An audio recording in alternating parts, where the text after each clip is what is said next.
everyone, welcome back. Today we are diving into one of the most stunning forms of photography, capturing the northern lights in panoramic shots. Whether you are going for a single row panorama or pushing the limits with multi-row shots, we will guide you step by step to capture those wide dramatic skies and refine your technique to ensure you are getting the best possible shots of the aurora. The northern lights can be unpredictable and capturing them perfectly is a challenge, but with the right approach, your photos will really stand out. And don't forget to stick around until the end, because we've got a special bonus tip that will take your northern lights photography to the next level. You definitely don't want to miss this one. Let's get started.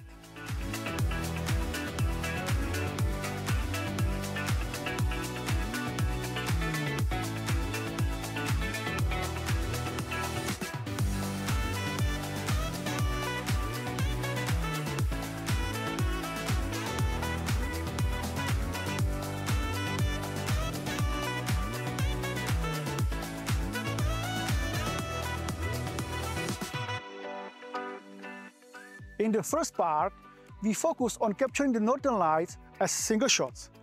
Now, we are moving on to a much more complex and challenging technique, multi-row panoramic aurora photography. Each of these projects is best to be divided into two smaller parts, a sky project and a landscape project. The beginning of the process is identical to single shots, so for more detailed info on gear, focusing, and exposure settings, check out the first part. The link is below this video. So just a quick summary. Manually and precisely focus on a bright star and adjust your exposure settings, which should be roughly as follows: f2.8, ISO 3200 and shutter speed depending on the movement of the northern lights, anywhere from a half second to 10 seconds. In this case, the northern lights might not be as visually dramatic, but this method allows us to capture a wide panorama with well-exposed stars or even the Milky Way if we are shooting in the right direction. Depending on the number of shots and the overlap, the final format could resemble a rectangle, square or vertical panorama. When the aurora is moving quickly, what we call dancing, things become much more difficult.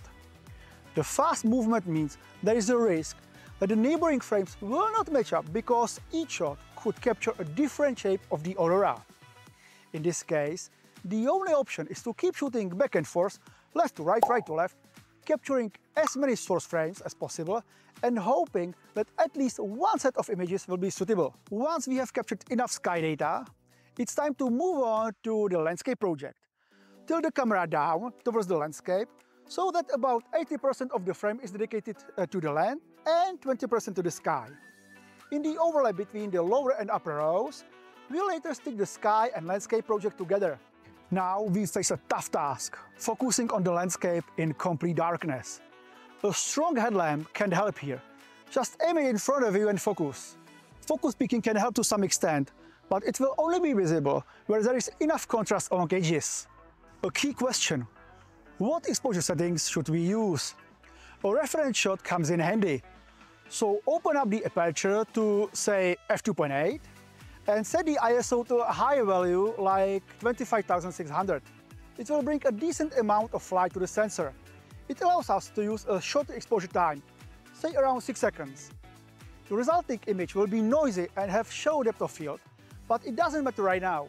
What we care about is how bright or dark it is. The image should be bright about 25% less than a daytime shot. We are aiming to expose for the mid to right side of the histogram. If we expose for the left side, we'll need to brighten the image later, which would bring out unwanted artifacts in the photo. If the image is still too dark at 6 seconds, increase the exposure time maybe to 10 seconds. And shoot again. Perfect! Now the shot is well exposed. But we don't want to shoot with such high ISO or a wide open aperture.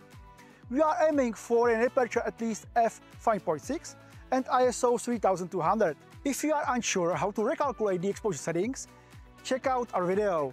There is a link below. Once we have recalculated and adjusted the exposure parameters, start shooting.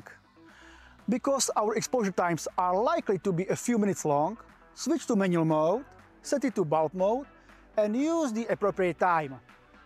Shoot, move to the next frame with around 25% overlap, and continue. After capturing the first landscape frame for the panorama, Check to ensure the image is sharp enough. Remember, both the foreground and the background must be in focus. If the background is blurry, you'll need to refocus and reshoot the image to confirm the sharpness. Don't forget to turn off long exposure noise reduction. If you leave it on, the camera will take, for example, 5-minute shot, followed by another 5-minute dark frame to subtract noise. This will double the time needed.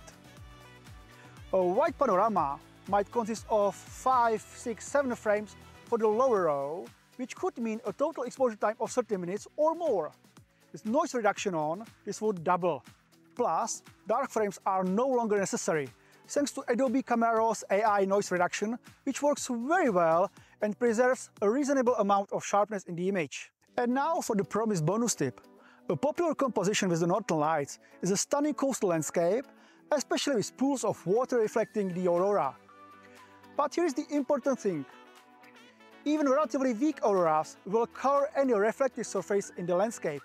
Water, puddles, ponds, snow, wet rocks, and even wet sand. So it's crucial to shoot the landscape when the aurora is selective. If we finish the sky project with a beautiful aurora and recompose to the landscape when the aurora have faded, it's pointless to shoot. We would end up with a scene that doesn't make sense.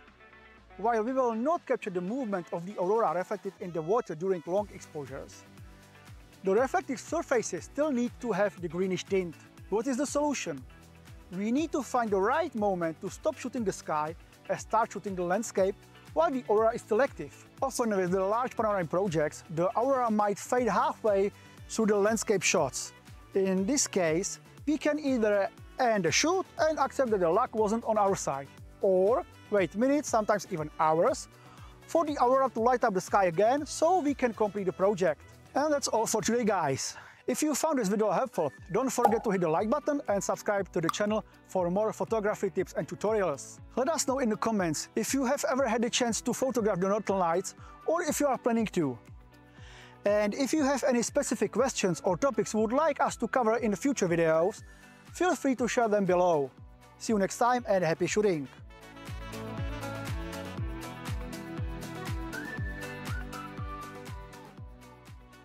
By the way, have you heard that you can join us on our exclusive photography expeditions to Lofoten and Iceland?